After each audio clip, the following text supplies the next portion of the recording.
Hey, what's up everyone? Welcome to TPM. Thanks for joining. For today's episode, we're going to talk about some of the stuff I did over the weekend, some things that I learned, and some other useful and interesting information that I thought I would share with you guys. On Sunday, I shot an NRL 22 match. So for those of you unfamiliar with NRL 22, it's basically a scaled down version of the larger PRS and NRL matches and meant to be shot with 22 long rifle chambered rifles. So there are classes for air rifles, but predominantly the competitors are using 22 long rifle chambered rifles. So in the days leading up to the match, I did a few things to prepare my gear. One of the things that I did was I changed the chassis out on my Voodoo V22, which is my primary competition rifle for that sort of shooting.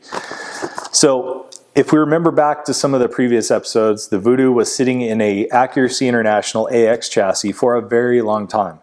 I love the chassis, I have nothing against it, but I think there's better chassis out there for competition. And I found myself being kind of limited to what I could do and tune the chassis in for that sort of shooting with the AI chassis. So what I did was I took the Masterpiece Arms Matrix chassis off my 6 Creedmoor and I put it on the Voodoo V22. So one of the things that I did when I bolted the barreled action in there was I re-zeroed the rifle afterwards. And this is where things get pretty interesting. Alright, so after I got the rifle all set up and balanced how I wanted it to be with the counterweights and everything, I went out and I zeroed the rifle at 50 yards, or I checked zero. So two interesting things happened.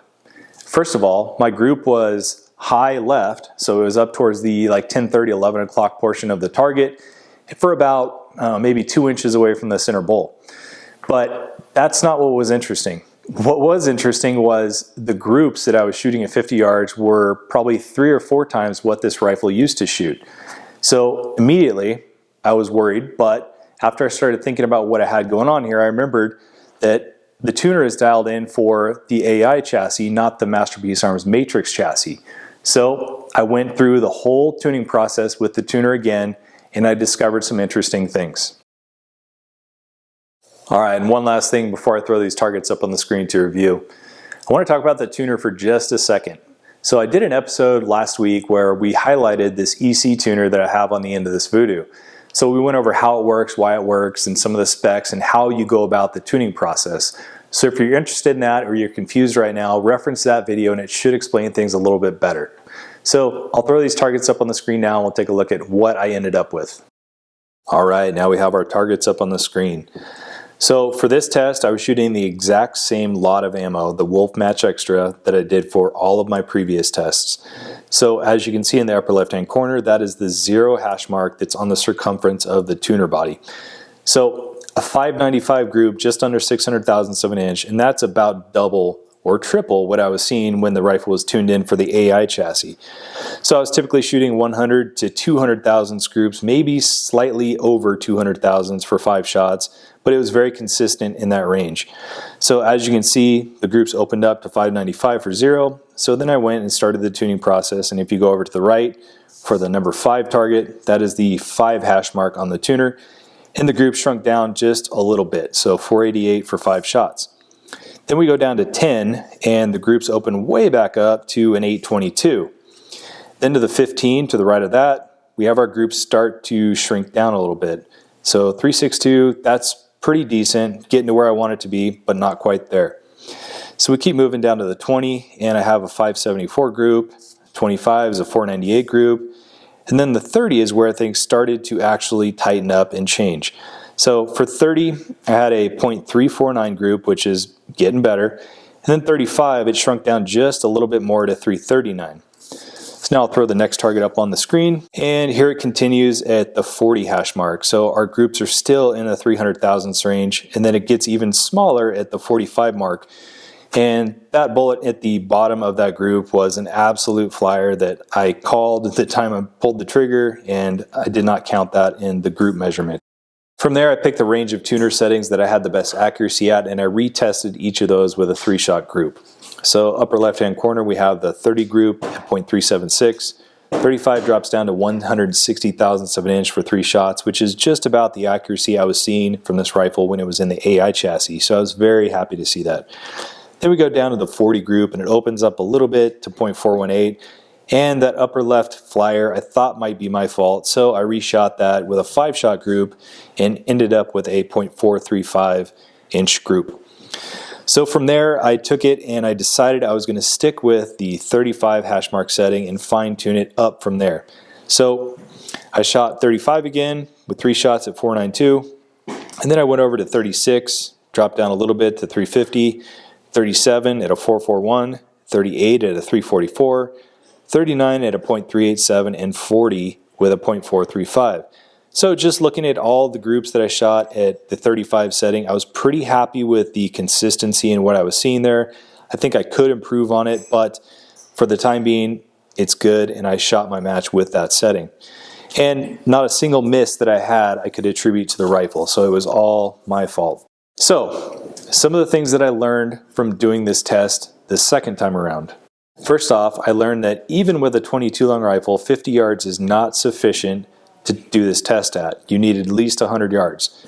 So I'll throw the targets up on the screen from the last time I did this at 100 yards, and the results were much easier to interpret, and the spread of the groups was more evident, and we saw that cycle of how the groups grew and shrunk as I turned the tuner around to different settings. Lesson learned, next time I do this, I'll go out to the 100-yard range and I'll retest and retune the rifle with that data. For a 22, 100 yards is a really good range to tune when you have good conditions. Well, now I'm wondering if it's similar with centerfire rifles and you maybe need 200 yards or 300 yards to actually see the patterns that emerge from the tuner being rotated around the barrel. So very interesting stuff.